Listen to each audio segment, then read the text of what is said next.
it's a jungle in here. It's me, Ciscoe Morrison. Here's what's coming up on Gardening with Ciscoe. Find out why I'm operating heavy equipment and helping to turn salmon into compost.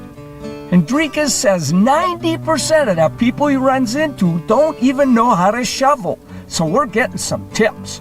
Local root veggies make this St. Patty's Day meal work for any winter feast. And we've got some new versions of a classic winter flower for our plant pick. All that and more coming up right now on Gardening with Ciscoe.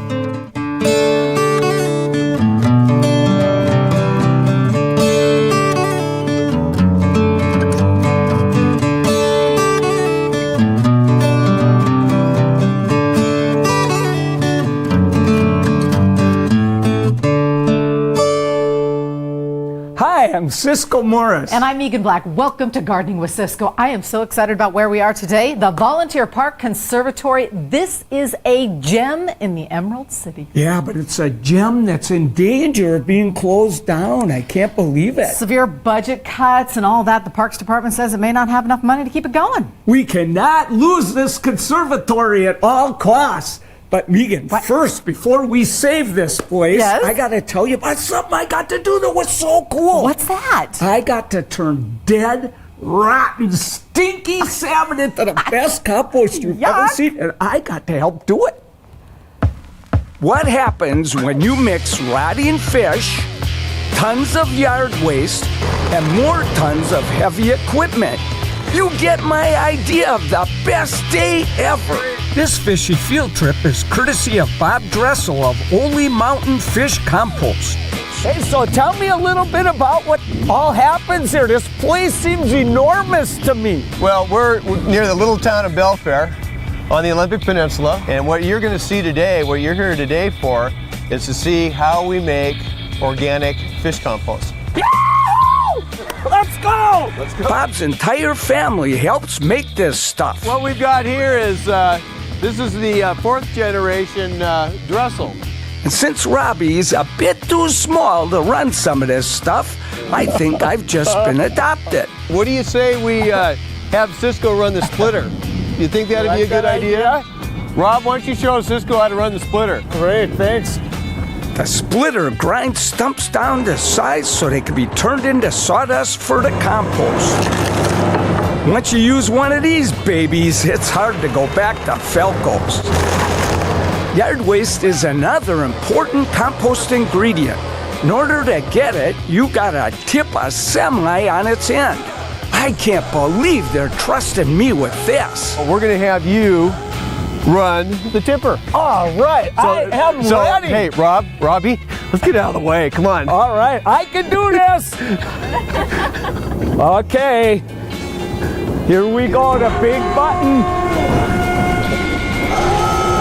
Oh, la, la. Holy cats, I better lower that back down.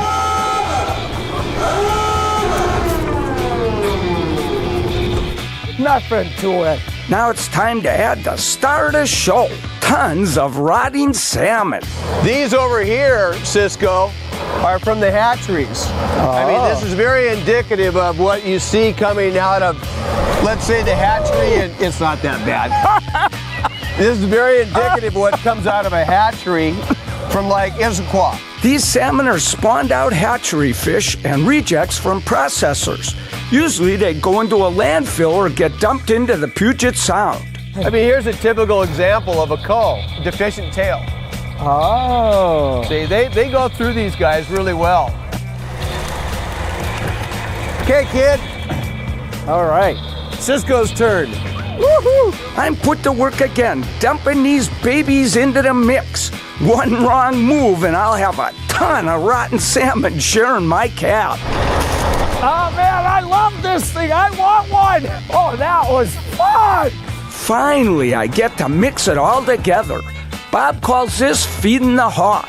We're gonna put you on the shovel over there feeding the hog.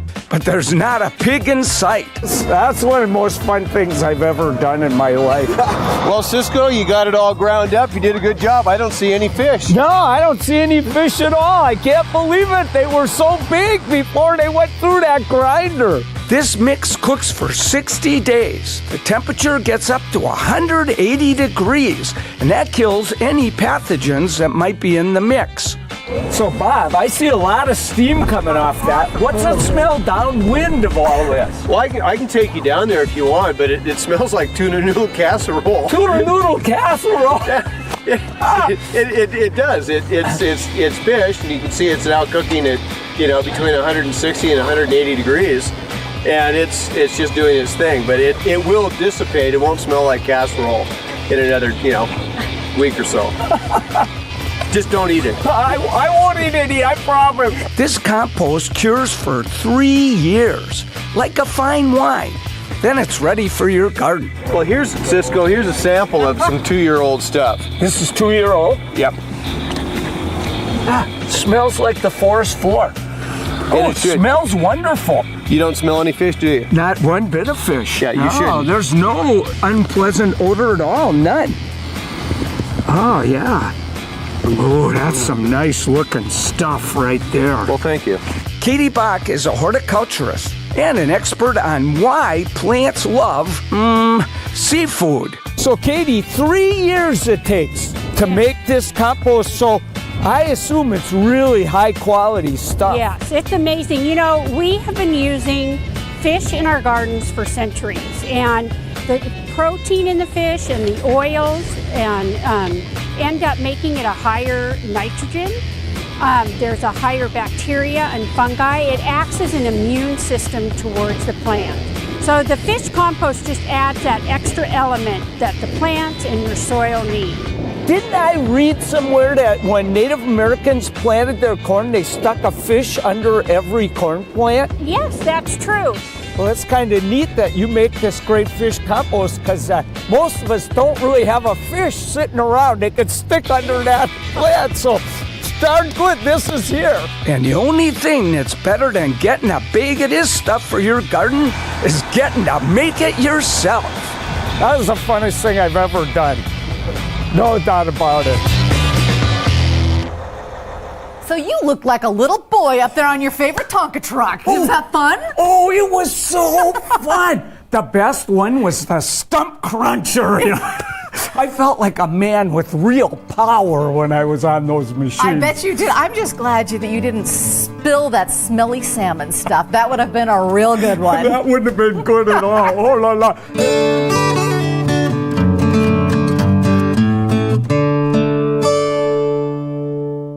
Not many places where you can grow a jungle indoors. I think I can't grow these in my house. Huh? I don't think so, no. Welcome back to Gardening with Ciscoe. We're at the Volunteer Park Conservatory, where there is a jungle inside. This place is 100 years old, and back in its day, a very high-tech way to grow these rare plants, and they are loving it here. You know, though, Meeghan, sometimes good gardening needs a low-tech approach. Yeah? Our buddy Hendrikus was so surprised how many people don't know how to use a shovel. Oh, yeah. So he'll show you how to really use one right. Hendrikus is alarmed that many people he encounters aren't adept at this one basic gardening task. It's like 90%. It's incredible, or probably more. It's like, God, you can't even shovel? What happened to humanity, We used to be able to do stuff like that, Like, they don't teach you this in school, I can tell you that much. Now, this guy grew up on a farm in Holland and has since shoveled for the likes of Ben Stiller and Bill Gates. He knows a thing or two about the lost art of putting soil where it needs to go. Here's a quickie tutorial for the shoveling impaired on how to send soil soaring. If I want to get this entire shovel from here into that wheelbarrow there, see, watch. Okay. There it goes. And it's in the wheelbarrow. And it doesn't spill on the way from here to the wheelbarrow. It just goes in the wheelbarrow. It's like, so, and it has to do with the movement of the arm. Yeah? Yeah, right. Watch. Okay. Ready?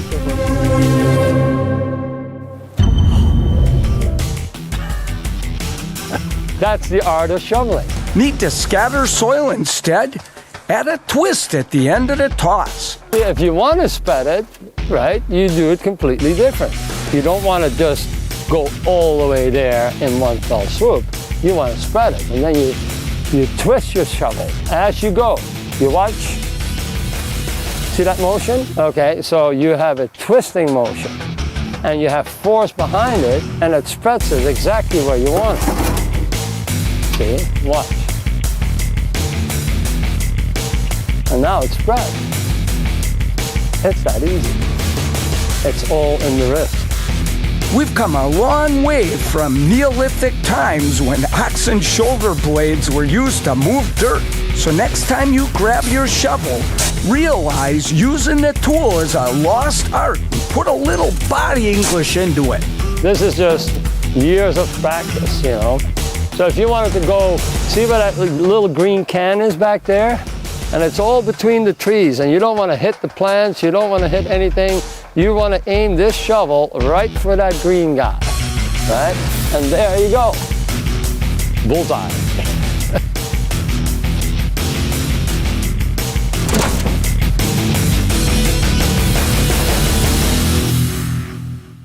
Boy, that Hendrikus can use a shovel, Kenny.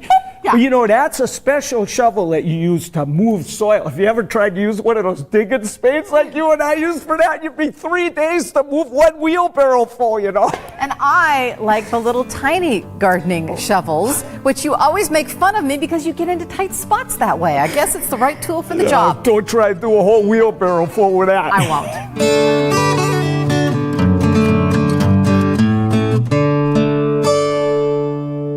Ooh-wee, Meeghan. Look at the size of that guy right there. I want that in my house. It's never going to happen. No, it's never going to happen.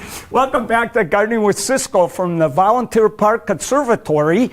And, you know, we're in the cactus house, my favorite part Pretty by cool. a mile. But, you know, it's in disrepair now. It really needs some It's work. the oldest part of the conservatory. Yeah. We'll tell you later on the show how you can help fix this place up. So that they don't close it down. Yeah. Well, I heard you renovated an old-fashioned St. Patty's Day recipe. Don't tell me you got rid of corned beef. I got rid of it all right. I ate it.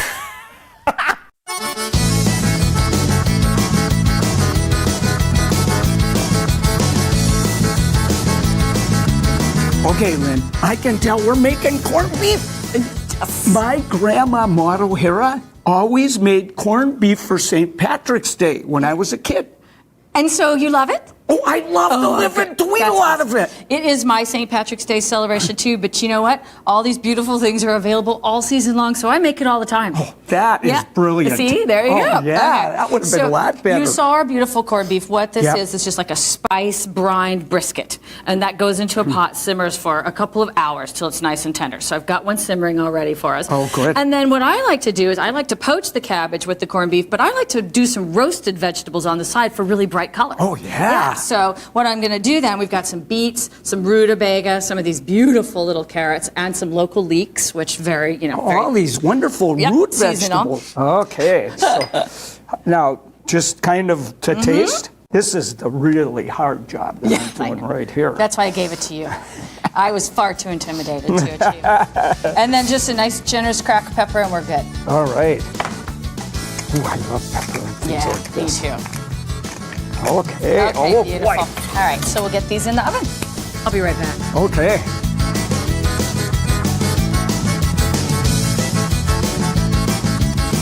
Okay, so we just got those roasted vegetables in, and now we're going to put our cabbage into the this wonderful spicy cooking liquid. Great. Okay, Hey, I so- noticed you have Savoy cabbage Yeah. here. You can't mess around, you know. It's got to be the good Exactly. stuff. I like I like the color of it, and it's a Ooh, little I bit do lighter too. than the regular green cabbage. This is beautiful. Okay. So that'll poach about the same period of time that the vegetables roast, and then we'll serve it all up. Isn't that fun? Oh, boy, Okay, cool. yeah.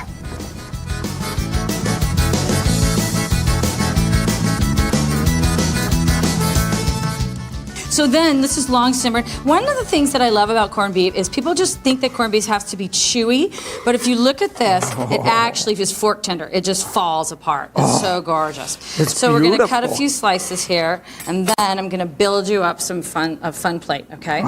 So I'm going Hey, careful, careful. I want those special ones that I did. Okay, I'll see what I can do. Oh, great. All right. So. Those are rum, I could tell. So you can see how lovely, how fun this is when you roast these vegetables. Yeah. We have a little cabbage here. Oh, yeah. And some leeks and beets, and then this is look the at how fun part. pretty it is. So what I do is I take the cooking liquid, which has all those lovely spices and wonderful flavors, Oh, yeah. and I just thicken it up a little bit, add some dill and some parsley to it, and then I make this like really fun jus that goes all over the whole plate, yeah. keeps everything nice and moist, and then. This is a now what's that? cranberry horseradish sauce. You're kidding. So you get the sweet and the spicy horseradish, corned beef, that all goes together. So all kinds of fun flavors. I've never had something like that. You should probably on try you. a little taste. Okay, well, you know what? I just going to have to... Okay. Ooh, it's tender as can be. Okay. It's fork I have tender to is try the best some of way. this. Okay, cool. There you go. Ooh, Make me- you know, I shouldn't say this. I'm going to get hit by lightning. Dear. This is better than my grandma's model Harris corned beef. Oh, la la. Thank you.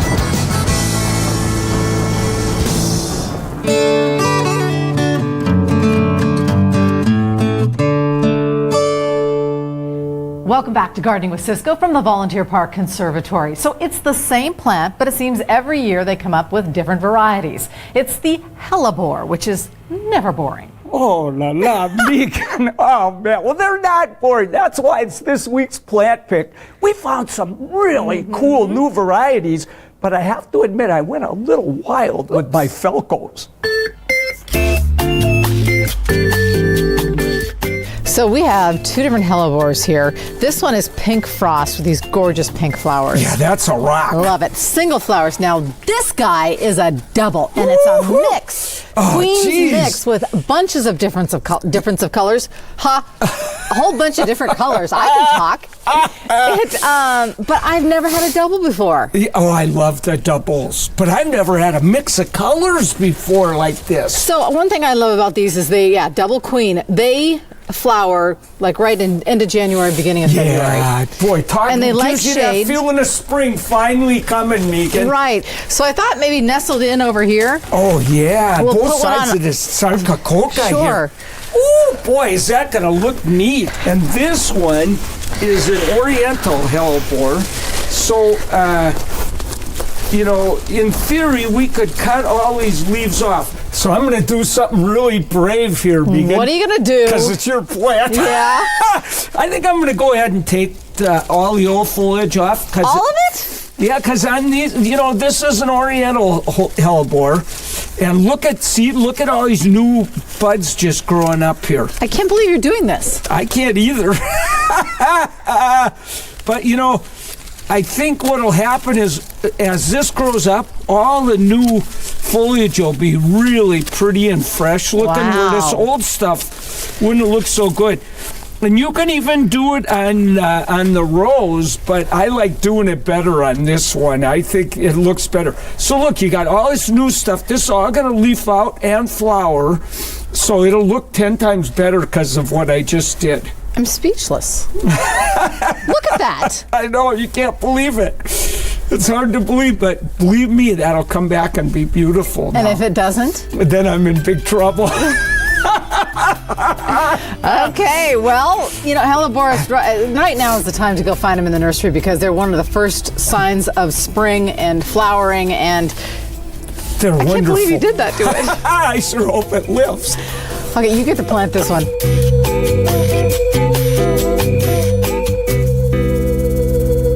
Volunteer Park Conservatory is truly a Seattle gem. Isn't it, though? Oh, man. We love shooting our show here. I know, it's a great escape, particularly in the wintertime. So when we heard, because of the awful budget situation in the economy, that they may close this place as early as January of 2013, we were sickened. Come to the Volunteer Park and see for yourself why this historic glass greenhouse is worth saving. Admission is by donation, so be sure to leave one. It's more important now than ever. But if you can't make a donation, contribute by visiting and talking to your friends about this incredible place. Don't let the Volunteer Park Conservatory become another Seattle landmark that used to be. Let's keep this piece of Seattle history and character around for another century. Well, everybody, thanks so much for watching today. So come visit the Volunteer Park Conservatory and leave a big bill in the little donation box. Let's go do it and check out some rare All right, plants. it's a deal. Have a great weekend, everyone. Bye.